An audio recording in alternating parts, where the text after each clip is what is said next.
মানুষের জীবন এক অদ্ভুত যুদ্ধক্ষেত্র। কখনো এই যুদ্ধ বাইরের শত্রুর সঙ্গে, কখনো আবার নিজের মনের ভেতরের দ্বন্দ্বের সঙ্গে। ভয়, দুঃখ, লোভ, মোহ, হতাশা, এই সব কিছু নিয়েই মানুষের পথ চলা। ঠিক এমনই এক যুদ্ধক্ষেত্রে, কুরুক্ষেত্রের ময়দানে, যেখানে দুই পক্ষ মুখোমুখি, সেখানে জন্ম নিয়েছিল শ্রীমদ্ ভগবদ্গীতা। গীতা হলো জীবনযাপনের চূড়ান্ত দর্শন। গীতা শেখায় কিভাবে দুঃখের মাঝেও স্থির থাকতে হয়, কিভাবে কর্তব্য পালন করতে হয়, কিভাবে ভয়কে জয় করতে হয়, কিভাবে কর্ম করেও আসক্ত না থাকতে হয়। আজকের এই ভিডিওতে আমরা সহজ সুন্দর বাংলা ভাষায় শ্রীমদ্ ভগবদ্গীতার 18টি অধ্যায়ের মূল বাণীগুলি আপনাদের সামনে তুলে ধরব। চোখ বন্ধ করে শুনুন, মনের দরজা খুলে দিন, গীতার বাণী নিজেই আপনার হৃদয়ে পৌঁছে যাবে। মহাভারতের যুদ্ধের ঠিক আগে কুরুক্ষেত্রের প্রান্তনে দাঁড়িয়ে মহাবীর অর্জুন, একদিকে গুরু দ্রোণাচার্য, পিতামহ ভীষ্ম, নিজের আত্মীয়, বন্ধু, স্বজন, অন্যদিকে কর্তব্য, ন্যায় ও সত্য। অর্জুনের হাত থেকে গান্ডীব ধনুক খসে পড়ে, তার শরীর কাঁপতে থাকে, মুখ শুকিয়ে যায়। ঠিক তখনই সারথী রূপে দাঁড়িয়ে থাকা ভগবান শ্রীকৃষ্ণ মানব জাতির জন্য উচ্চারণ করেন অমর বাণী, শ্রীমদ্ ভগবদ্গীতা। মানুষ যত বড়ই হোক, ভেঙে পড়া স্বাভাবিক। অর্জুন বলেন, আমি যুদ্ধ করতে পারবো না, নিজেদের লোকদের হত্যা করে রাজ্য বা সুখ আমি চাই না। এটাই মানুষের চিরন্তন সমস্যা। আবেগ বনাম কর্তব্য, ভালোবাসা বনাম দায়িত্ব, ভয় বনাম সত্য। গীতা আমাদের শেখায়, দুঃখ এলে পালিয়ে যাওয়া সমাধান নয়, নিজের দুর্বলতাকে স্বীকার করাই প্রথম সাহস, প্রশ্ন করাই জ্ঞানের শুরু। শ্রীকৃষ্ণ চুপ করে থাকেন, কারণ শিষ্য প্রস্তুত না হলে গুরু কথা বলেন না। ভগবান শ্রীকৃষ্ণ বলেন, আত্মা কখনো মরে না। মানুষ ভাবে আমি এই শরীর, কিন্তু কৃষ্ণ বলেন, তুমি শরীর নও, তুমি আত্মা। আত্মা জন্মায় না, আত্মা মরে না। আগুন তাকে পোড়াতে পারে না, জল তাকে ভেজাতে পারে না। শরীর বদলায়, কিন্তু আত্মা চিরন্তন। যা পরিবর্তনশীল তার জন্য শোক করা বৃথা, যা চিরন্তন তা কখনো নষ্ট হয় না। এই কথা শুনে অর্জুনের চোখ ধীরে ধীরে খুলতে শুরু করে। কর্ম করো, ফল ছেড়ে দাও, এটাই গীতার সবচেয়ে বিখ্যাত বাণী। কর্মণ্যে বাধিকারস্তে মা ফলেষু কদাচন। অর্থাৎ কাজ তোমার কর্তব্য, ফল ঈশ্বরের হাতে। ফলের চিন্তায় কাজ করলে মন দুর্বল হয়, কর্তব্যবোধে কাজ করলে মন শক্ত হয়। যে মানুষ সুখে উচ্ছ্বসিত হয় না, দুঃখে ভেঙে পড়ে না, প্রশংসায় অহংকারী হয় না, অপমানে ক্ষুব্ধ হয় না, তাকেই বলা হয় স্থিতপ্রজ্ঞ। আজ আমরা চাকরি নিয়ে দুশ্চিন্তা করি, সম্পর্ক নিয়ে ভেঙে পড়ি, ভবিষ্যৎ নিয়ে ভয় পাই, কিন্তু গীতা বলে, তুমি চেষ্টা করো, বাকিটা ছেড়ে দাও ঈশ্বরের হাতে। এটাই মুক্তির পথ। শ্রীকৃষ্ণ অর্জুনকে বলেন, যে মানুষ নিজের মনকে নিয়ন্ত্রণ করতে পারে, যার ইন্দ্রিয় সংযত, যে লোভ, মোহ, ভয় থেকে মুক্ত, সেই মানুষই প্রকৃত জ্ঞানী। মানুষ যখন অতীতের দুঃখ নিয়ে কাঁদে, ভবিষ্যতের ভয় নিয়ে ভোগে, তখন সে বর্তমানকে হারিয়ে ফেলে। গীতা শেখায়, বর্তমানে বাঁচো, কর্তব্যে স্থির থাকো। ভগবান বলেন, ইন্দ্রিয় ভোগ নিয়ে ভাবলে জন্মায় আসক্তি, আসক্তি থেকে কামনা, কামনা থেকে ক্রোধ, ক্রোধ থেকে বিভ্রম, আর বিভ্রম থেকেই সর্বনাশ। তাই নিজের মনকে লাগাম দাও। যোগ মানে ভারসাম্য, যোগ মানে শুধু ধ্যান নয়, যোগ মানে সুখে সংযম, দুঃখে ধৈর্য, জয়ে বিনয়, আর হারে স্থিরতা। এটাই কর্মযোগের ভিত্তি। কর্মই ধর্ম। অর্জুন প্রশ্ন করেন, হে কৃষ্ণ, যদি জ্ঞানই শ্রেষ্ঠ হয়, তবে আমাকে এই ভয়ঙ্কর যুদ্ধে পাঠাচ্ছেন কেন? কৃষ্ণ হাসেন, কর্ম ছাড়া কেউ থাকতে পারে না। শ্রীকৃষ্ণ বলেন, এই জগতে এক মুহূর্ত কেউ কর্ম ছাড়া থাকতে পারে না। নিঃশ্বাস নেওয়াটাও কর্ম, চিন্তা করাটাও কর্ম, কর্ম থেকে পালানো অসম্ভব। নিজের কর্তব্য ত্যাগ করে অন্যের পথ অনুসরণ করাটা বিপজ্জনক। যে কাজ তোমার জন্য নির্ধারিত, তুমি সেটাই করো। ভুল হলেও তাতে শিক্ষা আছে। যোগ্যভাবেই কর্ম করো। যোগ্য মানে নিজের স্বার্থ ভুলে সমাজ ও ঈশ্বরের জন্য কাজ করা। যে কর্ম অহংকার ছাড়া, ফলের আশা ছাড়া সেবার মন নিয়ে করা হয়, সেই কর্মই পুণ্য। যে ব্যক্তি ইন্দ্রিয়ের দাস, সে কখনো সুখী হয় না, কিন্তু যে ব্যক্তি ইন্দ্রিয়কে নিয়ন্ত্রণ করে, মনকে শুদ্ধ রাখে, সে সত্যিকারের বিজয়ী। একজন কর্মযোগীর লক্ষণ কি? কর্মযোগী কাজ করে কিন্তু অহংকার করে না, ব্যর্থতায় ভাঙে না, সাফল্যে ফুলে ওঠে না। সে জানে আমি কর্তা নই, আমি নিমিত্ত মাত্র।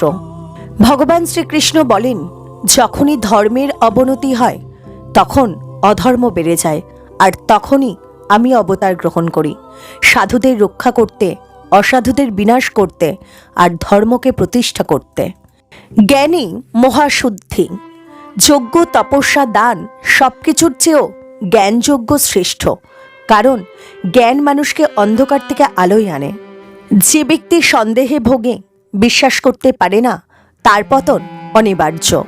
বিশ্বাস, জ্ঞান আর কর্ম, এই তিনের মিলনেই মুক্তি। জ্ঞান এমন আগুন যা সমস্ত কর্মফল ভস্ম করে দেয়। যে জ্ঞানী, সে কর্ম করেও বন্ধনে বাধা পড়ে না। আজ আমরা কাজ করি ফলের লোভে, ব্যর্থ হলে হতাশ হই, সফল হলে অহংকারী হই, কিন্তু গীতা বলে কাজ করো নিষ্ঠার সঙ্গে, ফল ছেড়ে দাও ঈশ্বরের হাতে, এটাই শান্তির পথ। অর্জুন আবার প্রশ্ন করেন, হে কৃষ্ণ, কর্ম আর সন্ন্যাসের মধ্যে কোনটি শ্রেষ্ঠ? শ্রীকৃষ্ণ শান্ত কণ্ঠে বলেন, কর্মযোগী প্রকৃত সন্ন্যাস। সন্ন্যাস মানে বাড়ি ছেড়ে বনবাস নয়, সন্ন্যাস মানে অহংকার ত্যাগ, আসক্তি ত্যাগ, ফলের লোভ ত্যাগ। যে ব্যক্তি কাজ করে কিন্তু নিজেকে কর্তা মনে করে না, সেই প্রকৃত সন্ন্যাসী। জ্ঞানী মানুষ ব্রাহ্মণ ও চণ্ডাল, ধনী ও দরিদ্র, বন্ধু ও শত্রু সবাইকে সমান চোখে দেখে, কারণ সে জানে সব আত্মাই একই পরমাত্মার অংশ। সুখ বাইরে নয়, সুখ ভিতরে। ইন্দ্রিয় সুখ ক্ষণস্থায়ী, আজ যা আনন্দ কালই তা দুঃখ, কিন্তু যে সুখ আত্মার ভিতর থেকে আসে, সেই সুখ চিরস্থায়ী। যে ব্যক্তি কাম ক্রোধ জয় করেছে, মন সংযত, কর্মে নিষ্ঠাবান, সে কর্ম করেও মুক্ত। মনই বন্ধু, আবার মনই শত্রু। যে মন নিয়ন্ত্রিত, সে মানুষের বন্ধু, আর যে মন অশান্ত, সে মানুষের সবচেয়ে বড় শত্রু। নিজের মনকে জয় করাই সবচেয়ে বড় বিজয়।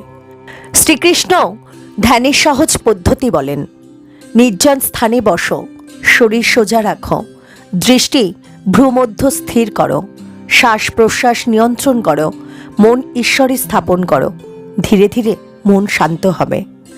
যে ব্যক্তি বেশি খায় কম খায়, বেশি ঘুমায় কম ঘুমায়, সে যোগী হতে পারে না। সংযমই যোগের মূল। অর্জুন ভয় পায়, যদি ধ্যানে ব্যর্থ হই তবে কি সর্বনাশ? কৃষ্ণ বলেন, না, ভালো কাজ কখনো নষ্ট হয় না। যে সৎ চেষ্টা করে সে আবার জন্ম নিয়ে পথ সম্পূর্ণ করে। শ্রীকৃষ্ণ অর্জুনকে বলেন, আমি তোমাকে এমন জ্ঞান দেব যা জানলে আর কিছু জানার বাকি থাকবে না। পৃথিবীর সব কিছু, মাটি, জল, আগুন, বায়ু, আকাশ, মন, বুদ্ধি, সবই ঈশ্বরের প্রকাশ। ঈশ্বর দূরে নন, তিনি সর্বত্র। শ্রীকৃষ্ণ বলেন, 4 ধরনের মানুষ আমার শরণ নেয়: দুঃখী, জ্ঞান অন্বেষণকারী, সম্পদ প্রার্থী আর জ্ঞানী। জ্ঞানী ভক্তই আমার সবচেয়ে প্রিয়। এই জগৎ মায়ায় আবৃত।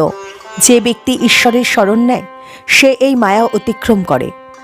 আজ আমরা সুখ খুঁজি বাইরে, মনকে নিয়ন্ত্রণ করতে পারি না, শান্তির জন্য ছুটে বেড়ায়, কিন্তু গীতা বলে নিজের ভেতরে তাকাও, মনকে সংযত করো, ঈশ্বরকে অনুভব করো। অর্জুন প্রশ্ন করেন, হে কৃষ্ণ, মৃত্যুর সময় মানুষ যা স্মরণ করে সে কি তাই লাভ করে? শ্রীকৃষ্ণ বলেন, হ্যাঁ, শেষ চিন্তাই পরবর্তী গন্তব্য নির্ধারণ করে। অক্ষর ব্রহ্ম কি? অক্ষর ব্রহ্ম হল যা জন্মায় না, যা মরে না, যা কখনো নষ্ট হয় না, সেই পরম সত্যই হল ব্রহ্ম। মৃত্যুর সময় ঈশ্বর স্মরণ। যে ব্যক্তি জীবন ভোর ঈশ্বরকে স্মরণ করে তার পক্ষে মৃত্যুকালে ঈশ্বর স্মরণ সহজ, তাই জীবনটাই প্রস্তুতি। যে যোগী প্রাণকে ব্রহ্মে স্থাপন করে, মনকে সংযত রাখে, সে পুনর্জন্মের বন্ধন ছিন্ন করে। শ্রীকৃষ্ণ বলেন, আলোর পথে গেলেই মুক্তি, অন্ধকারের পথে গেলে পুনর্জন্ম। সচেতন জীবনে মুক্তির পথ। যে ব্যক্তি সরল মনে নিষ্কাম হৃদয়ে ঈশ্বরকে স্মরণ করে, সে খুব সহজেই ঈশ্বরকে লাভ করে। পাতা, ফুল, ফল, জল যদি ভক্তি ভরে অর্পণ করা হয়, শ্রীকৃষ্ণ তা গ্রহণ করেন। ভক্তির কাছে ধনসম্পদ তুচ্ছ। ঈশ্বর কারোর প্রতি পক্ষপাতিত্ব করেন না, কিন্তু ভক্ত ঈশ্বরের হৃদয়ে স্থান পায়। যদি কেউ সত্যিকারের অনুতাপে ঈশ্বরের শরণ নেয়, সেও মুক্তির যোগ্য। অর্জুন বলেন, হে কৃষ্ণ, আপনার ঐশ্বর্য আমাকে আরও বলুন। শ্রীকৃষ্ণ বলেন, আমি পাহাড়ের মধ্যে মেরু, নদীর মধ্যে গঙ্গা, বৃক্ষের মধ্যে অশ্বত্থ, অস্ত্রের মধ্যে বজ্র, যা কিছু শ্রেষ্ঠ সেখানে আমি। যে চোখে ঈশ্বর দেখা যায়, সে চোখ ধন্য। প্রকৃতির সৌন্দর্যে ঈশ্বরের স্পর্শ অনুভব করো। আজ আমরা মৃত্যুকে ভয় পাই, ঈশ্বরকে দূরে ভাবি, কিন্তু গীতা বলে, ঈশ্বর স্মরণেই ভয় দূর হয়, ভক্তিই সহজ পথ। অর্জুন বলেন, হে কৃষ্ণ, যদি আপনি কৃপা করেন, আমি আপনার বিশ্বরূপ দর্শন করতে চাই। শ্রীকৃষ্ণ বলেন, এই চোখে তুমি তা দেখতে পারবে না। তিনি অর্জুনকে দিব্য দৃষ্টি দান করেন। অর্জুন দেখেন অসংখ্য মুখ, অসংখ্য চোখ, সূর্যের মতো দীপ্তি। সমগ্র বিশ্ব কৃষ্ণের শরীরে লীন। সমস্ত যোদ্ধা অগ্নির মতো মুখে প্রবেশ করছে। শ্রীকৃষ্ণ বলেন, আমি কাল, আমি সংহারক, অর্থাৎ এই যুদ্ধ অনিবার্য। অর্জুন শুধু নিমিত্ত মাত্র। অহংকার ভেঙে পড়ে। অর্জুন শ্রীকৃষ্ণের শরণ নেয়। অর্জুন প্রশ্ন করেন, জ্ঞান না ভক্তি, কোনটি শ্রেষ্ঠ? শ্রীকৃষ্ণ বলেন, ভক্তির পথ সহজ ও নিরাপদ।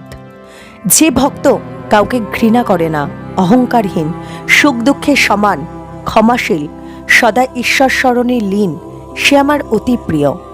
ভক্তি মানে ভয় নয়, ভালোবাসা। দেহ হলো ক্ষেত্র, আত্মা হলো ক্ষেত্রজ্ঞ। দেহ নশ্বর, আত্মা চিরন্তন। যে এই পার্থক্য বোঝে, সেই জ্ঞানী। প্রকৃত জ্ঞান কি? নম্রতা, সহিষ্ণুতা, অহিংসা, আত্মসংযম, এগুলোই হলো প্রকৃত জ্ঞান।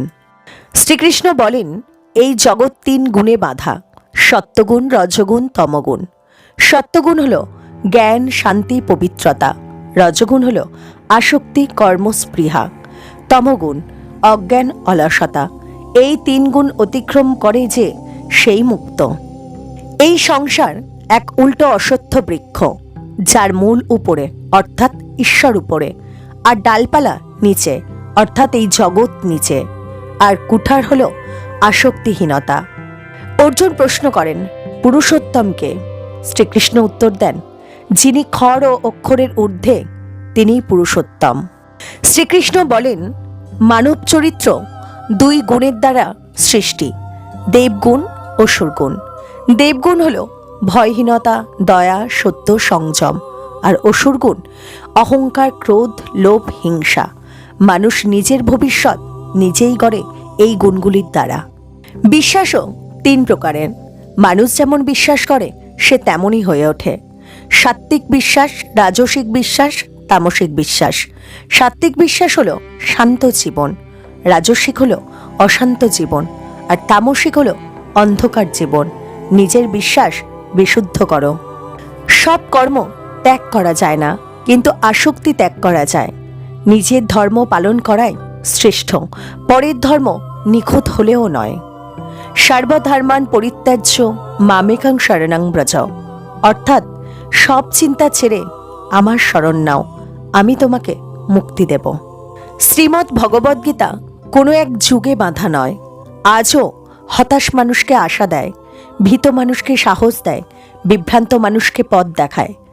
গীতা শেখায় কিভাবে বাঁচতে হয়, কিভাবে কর্ম করতে হয়, কিভাবে দুঃখ জয় করতে হয়। একটি শ্লোকও একটি জীবন বদলে দিতে পারে। আপনি যদি মনে করেন এই গীতার বাণী কারোর জীবনে আলো জ্বালাতে পারে, তাহলে ভিডিওটিতে একটি লাইক করবেন, আপনার অনুভূতি কমেন্ট করে জানাবেন, চ্যানেলটি সাবস্ক্রাইব করে রাখবেন। শ্রীমদ্ ভগবদ্গীতার বাণী সব মানুষের কাছে পৌঁছে দিতে, কারণ গীতা শুধু শোনা নয়, গীতা হলো বাঁচার পথ। জয় শ্রীকৃষ্ণ। রাধে রাধে।